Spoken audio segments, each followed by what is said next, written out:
Bonjour et bienvenue dans le flash d'information. À la veille du Nouvel An, le chef de l'État s'est adressé à la nation. L'un des points sur lesquels a insisté le président Alassane Ouattara est la situation de Covid en Côte d'Ivoire. Les cas de contamination sont en hausse ces derniers temps, mais le pays a les infrastructures qu'il faut pour une riposte appropriée. On revient sur ce pan du message à la nation avec Assali Matoudia. Offrir de meilleures infrastructures sanitaires aux populations et des soins de qualité, c'est l'objectif du gouvernement avec la mise en œuvre de la réforme hospitalière. Dans ce cadre, la réhabilitation et la construction de plusieurs infrastructures ont été achevées cette année sur l'ensemble du territoire national. Il s'agit notamment du nouveau CHR d'Aboisseau, du service de gynécologie obstétrique du CHU de Treichville, de la phase 1 de l'hôpital général d'Adiamé et du CHR de Daloa. Plusieurs régions sont concernées, ce qui permet d'optimiser l'accessibilité aux soins de meilleure qualité.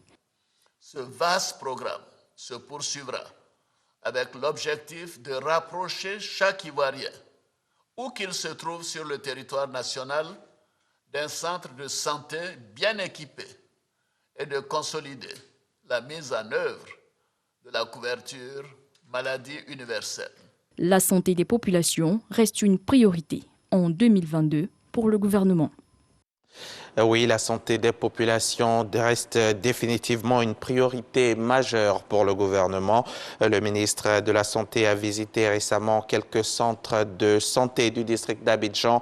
Question de s'assurer du bon état du matériel pour une prise en charge efficace des patients. Une occasion pour Pierre Demba d'appeler au renforcement des mesures barrières dans la lutte contre le coronavirus. On l'entendra tout à l'heure dans le 13h. À 13h également, je vous emmènerai à Méagui, au sud-ouest de la Côte d'Ivoire, région de la Nawa. On ira voir comment les populations ont vécu le passage de 2021 à 2022. Franck Quadio, notre reporter qui a passé la Saint-Sylvestre, nous dit que nombre d'habitants de Méagui ont choisi d'investir les églises, confiant ainsi le nouvel an au Seigneur. L'ancien président guinéen Alpha Condé peut désormais quitter son pays et pouvoir consulter ses médecins à l'étranger à condition que ce déplacement n'excède pas un mois, sauf avis contraire de ses médecins.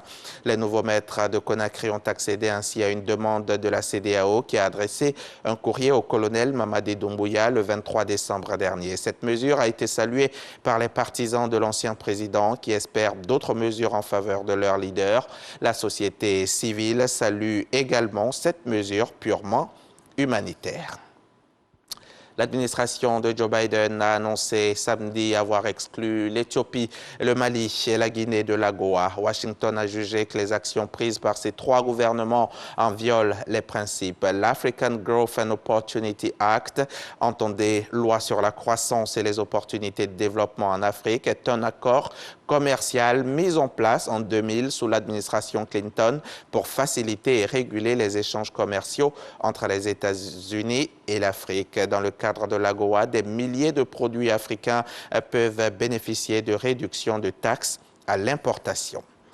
Un important incendie s'est déclaré ce dimanche même au siège du Parlement au Cap. Dans la matinée, les pompiers étaient toujours sur place pour tenter de maîtriser les flammes. Aucun bilan n'a été donné et l'origine de l'incendie n'est pas encore connue. La ville a déjà été victime d'un important incendie en avril. Un feu sur la montagne de la Table surplombant la cité côtière s'était propagé et avait détruit des trésors de la bibliothèque de la prestigieuse Cape Town University en contrebas. Le Cap est le siège du Parlement, composé de l'Assemblée nationale et d'une chambre haute nommée Conseil national des provinces. Le gouvernement est installé à Pretoria.